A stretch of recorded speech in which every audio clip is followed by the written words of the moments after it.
Cancer Healer Center, a new beginning. কাকরতলায় Trinamool কর্মী খুনের ঘটনায় ২৭ জনের বিরুদ্ধে অভিযোগ দায়ের হয়েছিল। রবিবার সকালে প্রথম গ্রেফতারি, বাকিদের খোঁজে তল্লাশি চলছে। আর অন্যদিকে শান্তিনিকেতনে অশান্তির ঘটনায় ১৩ জন গ্রেফতার। এদিকে গোষ্ঠী কোন্দলের প্রশ্নে বীরভূম জেলার সভাপতি কাজল শেখ অনুব্রত মণ্ডলের নাম না নিয়েই চ্যালেঞ্জটা করেই বসলেন। বীরভূমে তৃণমূলের গোষ্ঠী কোন্দল নতুন কোনো ঘটনা নয়। সাংসদ শতাব্দী রায়ের কথায় কমন সিলেবাস। ওটা নিয়ে ব্যস্ত হবে না, গোষ্ঠীদ্বন্দ্ব নিয়ে। ওটা একটা তৃণমূলের মানে সিলেবাসের মধ্যে পড়ে গেছে। এবার সেই কমন সিলেবাসের কথা কাজল শেখের গলাতেও। গোষ্ঠীদ্বন্দ্ব নিয়ে কথা বলছি, আমি বলছি আমার কোনো গোষ্ঠী নেই, আমি কোনো গোষ্ঠী তৈরি করিনি। আমি মমতা বন্দ্যোপাধ্যায় সৈনিক, অভিষেক বন্দ্যোপাধ্যায় সৈনিক। গোষ্ঠী আছে, কিন্তু তিনি কোনো গোষ্ঠী তৈরি করেননি। তাহলে কে করলো? নাম না নিয়ে কি কেষ্টমণ্ডলের দিকে ইঙ্গিত করলেন কাজল? 23-এ নির্বাচনে দেখিয়ে দিয়েছি বীরভূম জেলায় তৃণমূল কংগ্রেস ছাড়া অন্য কোনো দল ছিল না। 24-এ নির্বাচনে দেখিয়ে দিয়েছি মমতা বন্দ্যোপাধ্যায়, অভিষেক বন্দ্যোপাধ্যায় মনোনীত প্রার্থীরাই জয়যুক্ত হয়েছে বিপুল ভোটে। এবং 26-এও দেখিয়ে দেবো বীরভূম জেলার যে 11টা বিধানসভা আছে, 11টাতে তৃণমূল কংগ্রেসের জোড়া ফুল ফুটবে। নিজের রিপোর্ট কার্ড শুনিয়ে বুঝিয়ে দিলেন তার নেতৃত্বেই 26-এর বিধানসভা ভোট হবে বীরভূম জেলায়। কাজল বা কেষ্ট কেউই একে অপরের নাম খুব একটা মুখে আনেন না, কিন্তু চ্যালেঞ্জ পাল্টা চ্যালেঞ্জ চলে। যদি কেউ কোথাও গ্রুপবাজি বা দলবাজি করছে তা তাদেরকে বলবো নিজের দল তৈরি করুক, মমতা বন্দ্যোপাধ্যায় ছত্রছায়ায় না থেকে তারা আলাদা দল তৈরি করে দেখি তার কার কত ক্ষমতা আছে, ময়দানে আসুন দেখা যাবে।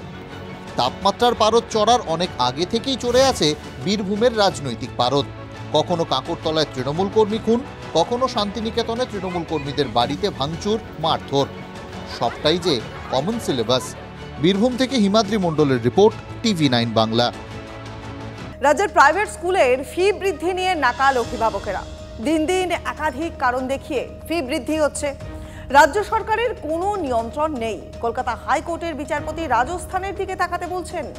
মরু রাজ্যের সরকার কড়া হাতে নিয়ন্ত্রণ করছে। রাজস্থানকে দেখে শিখবে বাংলা। বছরের বিভিন্ন সময় কলকাতা ও জেলার একাধিক বেসরকারি স্কুলে বিক্ষোভের ছবি দেখা যায়। অভিযোগ ওঠে অস্বাভাবিক হারে ফি বৃদ্ধি করছে স্কুল। বর্তমান সময়ে ছেলে মেয়ের লেখাপড়ার খরচ সব বাবা মায়ের কাছেই একটা চিন্তার বিষয়। সব কিছুর দাম বাড়ছে। বাড়ছে বাড়ির EMI, বাড়ছে সংসার খরচ, বাড়ছে ওষুধপত্রের দাম। তার সঙ্গেই পাল্লা দিয়ে বাড়ছে লেখাপড়ার খরচ। বাংলার বেসরকারি স্কুলগুলির ফিস নিয়ে রাজ্য সরকারের কোনো নির্দিষ্ট গাইডলাইন নেই। অভিযোগ এই সুযোগে স্কুলগুলি যথেচ্ছ হারে ফি বৃদ্ধি করছে।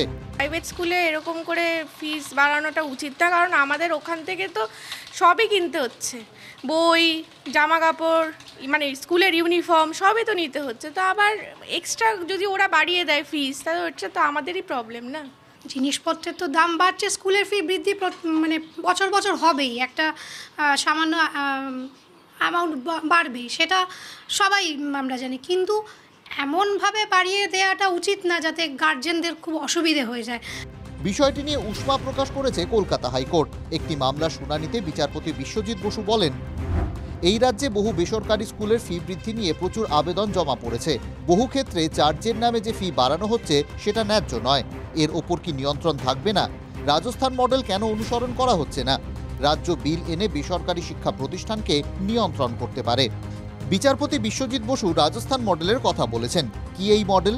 গত বছর মে মাসে রাজস্থান সরকারের স্কুল শিক্ষা দফতর 10 দফা গাইডলাইন প্রকাশ করে, যাতে বলা হয় আগামী 3 বছর কোনো বেসরকারি স্কুল ফি বৃদ্ধি করতে পারবে না। স্কুল থেকে বই খাতা ও ইউনিফর্ম কেনা বাধ্যতামূলক নয়। অভিভাবক ও শিক্ষকদের নিয়ে তৈরি কমিটি স্কুলের ফি নির্ধারণ করবে। এখন প্রশ্ন, রাজস্থান পারলে বাংলা কেন পারছে না? রাজ্যের শিক্ষামন্ত্রী ব্রাত্য বসু বলছেন, রাজস্থানে যেটা হয়েছে কোর্ট নির্দেশিত, কোর্ট ডিরেকশন দিয়েছে। তো আমাদের এখানে কোর্ট এরকম ডিরেকশন ভালো হয়, কারণ বেসরকারি স্কুলগুলো সত্যি তো আমাদের আওতার মধ্যে পড়ে না। শিক্ষামন্ত্রী আদালতের নির্দেশের দিকে তাকিয়ে জানিয়ে কটাক্ষ করছে শিক্ষা মহল থেকে বিরোধীরা। প্রশ্ন তুলছে অভিভাবকদের সংগঠনও, যে তিনি একজন মন্ত্রী, তার দায়িত্বের মধ্যে পড়ে আমাদের রাজ্যে শিশুরা কিভাবে শিক্ষা লাভ করবে সেখানে ভালো মন্দ বিচার করা তার দায়িত্বের মধ্যে পড়ে। সবকিছুই যদি কোর্ট করে দেবে তাহলে প্রশাসনের দায়িত্ব কি? কোর্টের জন্য অপেক্ষা করতে হবে কেন? ওনারা তো কথায় কথায় বলেন গরিব মানুষের সরকার, গরিব মানুষের জন্য তো ফিস তো নিয়ন্ত্রণ করতে হবে। প্রাইভেট স্কুলগুলোতে, এমন কলকাতাতে এমন অনেক স্কুল আছে যেখানে আমি আমার মেয়েদেরকে পড়াতে পারবো না। রাজ্যের বেসরকারি স্কুলগুলো শিক্ষা অঙ্গন হয়ে ওঠার পরিবর্তে ব্যবসার ক্ষেত্রে পরিণত হচ্ছে। আমরা রাজ্যের সরকারের কাছে আবেদন জানাচ্ছি, দাবি জানাচ্ছি যে অবিলম্বে এই সমস্ত ক্ষেত্রে পদক্ষেপ গ্রহণ করা হোক। রাজ্য তাকিয়ে আদালতের দিকে, কিন্তু সাধারণ মানুষ কার দিকে তাকাবেন?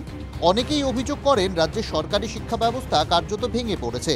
ছেলে মেয়ের ভালো ভবিষ্যতের জন্য নাকি বেসরকারি স্কুলই ভরসা, কিন্তু বেসরকারি শিক্ষা যে সাধ্যের বাইরে যেতে বসেছে। রাজস্থান পথ দেখিয়েছে, বাংলা কি সেই পথ অনুসরণ করবে? ক্যামেরায় সূর্যেন্দুর সঙ্গে সুমন মহাপাত্রের রিপোর্ট, TV9 বাংলা।